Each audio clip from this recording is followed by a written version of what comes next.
Advance with IBU Fluid. Ito ang Advance.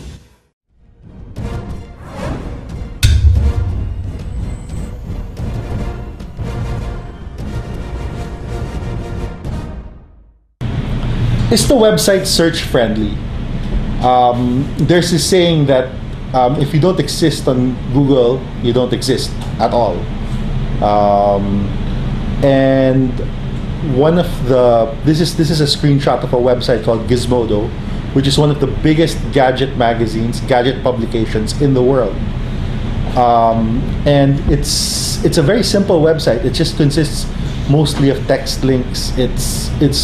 And there's a reason for that. Every article has its own. Every article is on its own page, and there's a reason for all of that. Is because the desire is, if you're searching for the latest Nokia phone or the latest new Apple device, they want their pages, their reviews to be high up the Google rankings, and so they built the website around being as friendly for search as possible.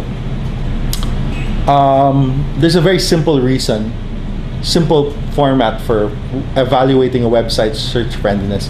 This is actually a whole talk by itself, but these are the simple rules for Google.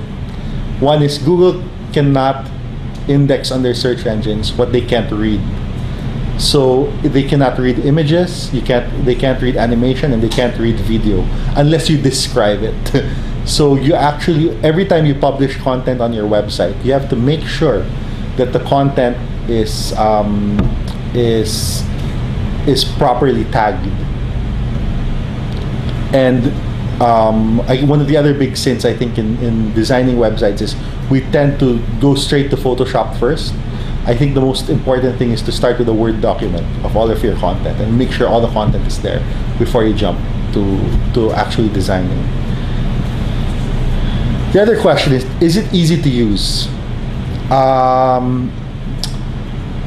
This is a screenshot of Facebook, and I remember when people were moving from Friendster to Facebook in a big way, and it was, yeah, I could imagine that Facebook at that was very intimidating as a user. You could get bitten, you can start a farm, you could get assassinated by the mafia, you could get poked, share a beer. There's so much happening on Facebook, but the problem is, imagine if you're the first time internet user going to Facebook.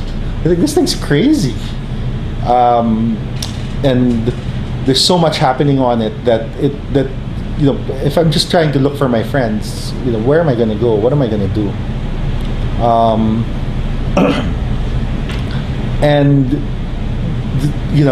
And one of it's actually been a concern of Facebook over the years. If you look at, Facebook has redesigned itself, I think 4 or 5 times already.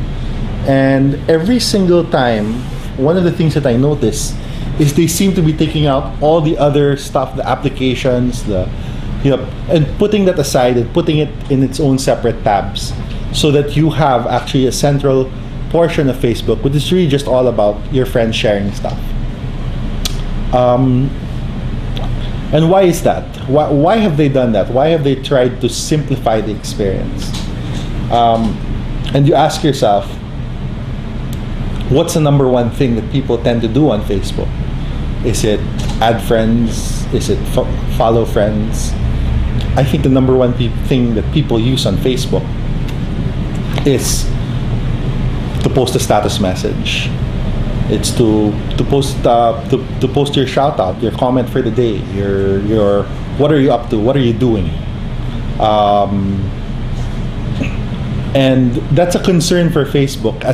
So what they've done is they've been stripping out all of these other services and putting it in separate areas, and then just focusing on this central portion of it, what's on your mind.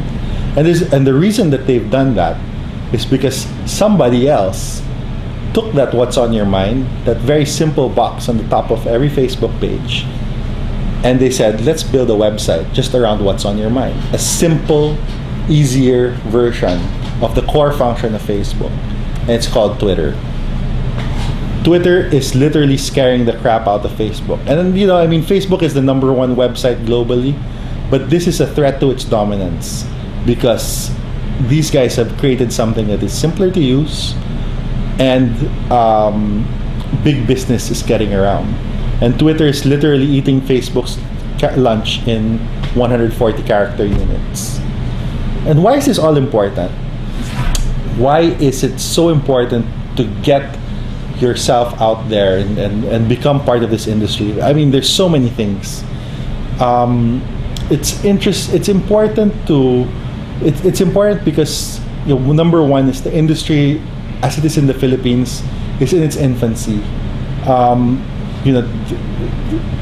We're literally writing the book as we go along, and if you're a person, if you're somebody who's interested in marketing or advertising or brand building or value creation or services or creative services, you should be looking at the web as a very viable venue to build a career around.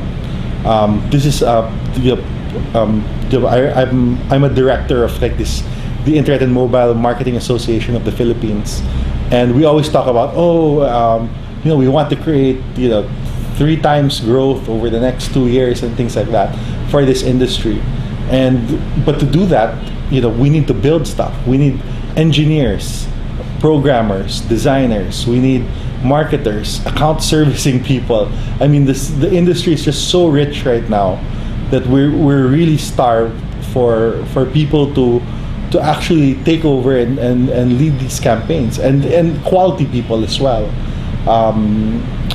If you're in college and you're a graduate, this is one of the hottest places to be right now. It's very, very exciting.